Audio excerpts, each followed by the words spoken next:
So let's see what the African nightcrawlers are doing. The minute I lift up the lid, I see movement. You know, they're up there eating. So I noticed that they're eating the paper really fast. They must really like carbon material. And look at the leaves. The leaves are dark and they're starting to turn really black and like shredded like. So obviously they're eating that too. I'm glad they calmed down since the first day I got them. The first day I got them, man, they started crawling out and going everywhere. I found like, two of them died because obviously they went on the floor and they went by my vent and they shriveled up. But I caught a few of them going across the floor and they were huge. So I kept the light on a few days and I'm glad they finally calmed down and decided that it's a happy home to be in here. So let's see. Oh, look, they're right on the surface eating.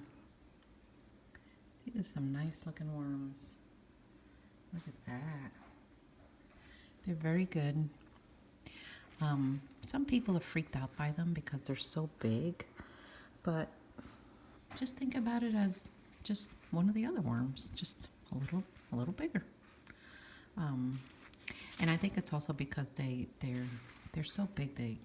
People say they look like snakes. But I think once you get used to them, then you'll be okay. They're also, if you notice, they're very dark in color. So let me put one here against the white bin that I have so you can see. See their coloring? That's a nice looking worm. They're very dark. So their bedding here is coconut coir, leaves, and shredded newspaper. Yeah, I do notice that the leaves and the shredded newspaper are like disappearing really fast. So today when I get home from work, I'm gonna water them down a little more, even though this feels moist, but I think it could use like a little bit more water. And I think I'm finally comfortable with putting them down in my wormery and not keeping them up here by the house. I kept them upstairs in the main part of my house because of the crawling they were doing. I didn't want them to continue crawling in the basement and then I find them dead everywhere. Because that's what happened to me the last time I raised them. I don't know why, they just went crazy. And honestly, I don't think it's the worm's fault. I think it was just something that I was doing wrong or neglecting to do. So, but that's been a few years and I think I'm good now to let them go downstairs and hang out with the others. So they're not doing so bad, you know. How many people have you raised African nightcrawlers? I will say African nightcrawler is not a beginner worm. If you're getting into vermicomposting, I think the ones you should start with are red wigglers. They're more tolerant of a lot of things and they're not as moody. Then if you're ready to step up your game after that, then not African nightcrawlers, the European nightcrawlers would be a good choice. And then you can go to these and there's other worms out there. Someone's raising Louisiana swamp worms, which I'm going to look into and see what those are. And then downstairs I have those Alaskan ice worms. That's a red wiggler that they say has a genetic in its body to be able to withstand a colder winter. So we're going to see, because when the fall comes, I'm going to set up something inside my outdoor greenhouse, which is not heated, for those worms, and we're going to see how they do. I mean, it is a possibility. Now, whether that's 100% true, I don't know. So let's see. Well, there's none hanging out at the bottom. So that's good. So I'll keep you guys updated on these guys.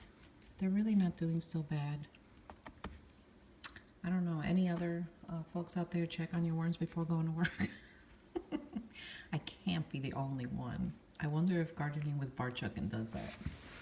Or maybe he just checks on his in the evenings when he comes home. I don't know, the curiosity just, you know, I've been a worm farmer for 19 years now, and I've never lost my interest in worms, and curiosity just, you know, just gets the best of me. Us worm farmers know that. So the bedding and the material in there, it looks fine, it feels fine, but it's a little bit on the dry side. So later on, I'm going to wet this all down and I'm going to feed them. I have some watermelon that has gone bad and I'm waiting. I waited for it on purpose to go bad a little more because I want to see them like really devour it. And we'll see if these guys eat it faster than the Euros and the red wigglers. So far, out of those two worms, the red wigglers definitely out-eat the European nightcrawlers. But we'll see how these guys do. So guys, take care. Subscribe, like, please share my channel and watch them. We really need those watch hours and subscriptions. And it really helps us out. So take care, guys. See you next time. To tell you that I'm going to be feeding them, besides a watermelon, Purina worm chow. I usually make my own worm chow, but I found some on eBay and I really wanted to see what it was like, and it's really good quality. And I have this bubble wrap.